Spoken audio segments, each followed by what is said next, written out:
Breaking news Aligarh छात्रा की आत्महत्या को लेकर साथी स्टूडेंट्स ने किया प्रदर्शन। ओएलएफ स्कूल की प्रिंसिपल ने छात्रा को बुरी तरह डांटा धमकाया था। साथ ही स्टूडेंट्स ने प्रिंसिपल पर लगाया हत्या का आरोप। हाथों में पोस्टर बैनर लेकर विरोध प्रदर्शन किया। प्रिंसिपल ने बहुत ही गैर जिम्मेदाराना कार्य किया। अगर प्रिंसिपल इस्तीफा नहीं देगी तो आगे और उग्र प्रदर्शन करेंगे। कोसी थाना इलाके के रामघाट रोड का मामला। प्रधान संवाददाता वीरेश यादव की रिपोर्ट। क्या नाम है आप लोग यहाँ क्यों खड़े हो, क्या वजह?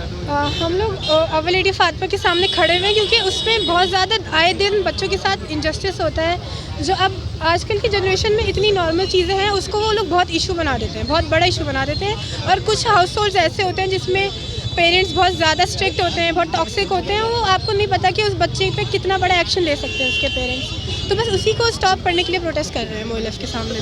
क्या लगता है किस तरह के इशू कर रहे हैं जी, किस तरह का इशू बनाया स्कूल में अपोजिट जेंडर से अगर कुछ इंटरेक्शन करते हैं तो उसको इतना बड़ा इशू बना दिया जाता है जैसे कि कोई गुनाह हो, कोई क्राइम हो, जो बिल्कुल नॉर्मल चीज़ है। लेकिन अगर आपको ऐसे सेपरेशन रखना है लड़कों लड़कियों का तो आप लोग दूसरे स्कूल में जा सकते हैं। ये एक बिग स्कूल है तो इसमें ये नॉर्मल चीज़ है अगर लड़का लड़की बात कर रहे हैं तो। कि दो दिन पहले जो घटना हुई थी बच्ची के साथ, क्या स्कूल का जिम्मेदार है उसमें? जी, कसूर है उसमें क्योंकि अगर वो लोग नॉर्मल चीज़ कर रहे थे उसको लास्ट वार्निंग देके भी छोड़ा जा सकता था, उसको एक मैच्योर वे में भी हैंडल करा जा सकता था अगर कोई काउंसलर होता तो। पर हमारे स्कूल में कोई एक एजुकेटेड क्वालिफाइड काउंसलर नहीं है जिसकी ज़रूरत है और हमारी एक डिमांड भी है। तो बस उस स्कूल का इशू यही था कि हमारे स्कूल में एक काउंसलर हो और फिर जो ये सब मोमेंट्स जो होंगे वो मैनेज कर सकें। तो किस तरीके से वो लड़की के साथ किया गया था स्कूल के द्वारा?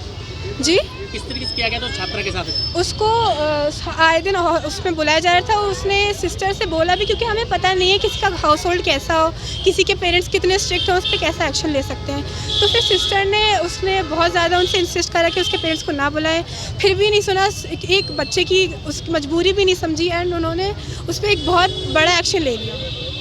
तो क्या डिमांड है आप लोगों की? हम चाहते हैं कि हमारे स्कूल में क्वालिफाइड काउंसलर हो और जो ये सारी ऐसी सिचुएशंस हो हैंडल हो, आगे जाके ऐसा फिर से ना हो पाए। किस स्कूल का मामला, किस स्कूल के हैं ये? हम अव्वल लेडी फातिमा स्कूल के हैं और हम चाहते हैं कि प्रिंसिपल जो है हमारी वो रिज़ाइन कर दें बिकॉज ये लौता टॉपिक नहीं है जिससे बच्चों को प्रॉब्लम्स होती हैं। आए दिन बहुत सारी प्रॉब्लम्स हैं जो बच्चों फेस कर रहे हैं उस प्रिंसिपल की वजह से। तो हम चाहते हैं एक नया क्वालिफाइड एक अच्छा एजुकेटेड प्रिंसिपल आए हमारे स्कूल में। टीचर की टॉर्चर करने के बाद बच्ची ने ये कदम उठाया था? जी, टीचर्स उसे बुला रही थी। आप सोचिए, आप एक इतना बड़ा टॉपिक था, एक बच्ची उसको बुलाएंगे तो बच्चों के उसको अंदर डर बैठ जाएगा कि बच्चे मेरे बारे में अब क्या समझेंगे, मेरे को जज करेंगे। और टीचर उसको आए दिन बुलाई जा रही थी और वो बहुत ज़्यादा अटेंशन आ रही थी उसके ऊपर। तो बस मेरे भी छात्र यहाँ पर प्रोटेस्ट कर रहे हैं कि छात्रा का ये घटना हुई, क्या कहेंगे आप पेरेंट्स उसके? नहीं, बिल्कुल सही कर रहे हैं और ऐसा पहली बार हुआ है कि बच्चे बोले हैं और बच्चे इतने छोटे होने के बाद भी अपने हक के लिए लड़ रहे हैं।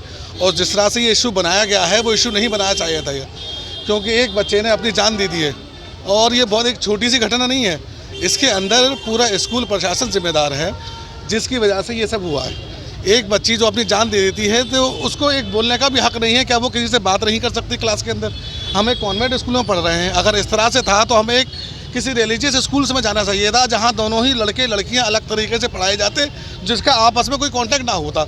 या स्कूल ही अलग होता, लड़कों का अलग स्कूल है, लड़कियों का अलग स्कूल है। आप खुद कॉन्वेंट में बच्चों को पढ़ा रहे हैं और पढ़वा रहे हैं, उसके बाद भी आप इस तरह से किसी के आपस में बात करने पर, और आप होते कौन है सबसे पहले किसी की लाइफ में क्या हो रहा है उसमें दखल देने का और फैसला करने का। किस तरीके की घटना हुई है? नहीं, जिस तरह से सुनने में आया है और रूमर्स फैले थे और न्यूज़ आई थी कि वो लड़की ने किसी से बात कर रही थी तो उसके प्रिंसिपल ने उसको देखा और उसको डांटा, जिसकी वजह से लड़की को हैरेस किया गया बहुत ज़्यादा। और आप जानते हैं स्कूल लाइफ के अंदर जब बच्चे 9-10 क्लास में होते हैं तो किस तरह से वो अपनी लाइफ जीते हैं। क्या लगता है जिस तरह मानसिकता से दर्शाया गया है बच्चे के साथ छात्रा से किया गया है जी, आप एक पेरेंट्स से कैसे देखते हैं अपने बच्चों को? नहीं, इसी वजह से तो मैं आया हूँ खुद। जब मुझे पता चला कि आज प्रोटेस्ट है तो पेरेंट्स होने के नाते मैं खुद आया और अपने साथ भी और भी जो 2-3 पेरेंट्स थे उनको ला सकता था उनको भी लाया कि इस तरह का आज इनके साथ हो रहा है, कल को मेरे बच्चों के साथ भी हो सकता है। हम एक अच्छी एजुकेशन दिलवाने के लिए अव्वल लेडी ऑफ फातिमा के अंदर अपने बच्चों का एडमिशन करवाते हैं। एक यहाँ पर एक अच्छा माहौल मिलता है, लेकिन जब से ये प्रिंसिपल मैम आई हैं इस तरह की चीज़ों को बिल्कुल ख़त्म कर दिया गया है। बच्चों के ऊपर ध्यान नहीं दिया जाता है और फिजिकली बहुत ज़्यादा ही उनको मारा और पीटा जाता है। और आए दिन की ये घटना है, कुछ तो मेरे सामने भी हुई हैं।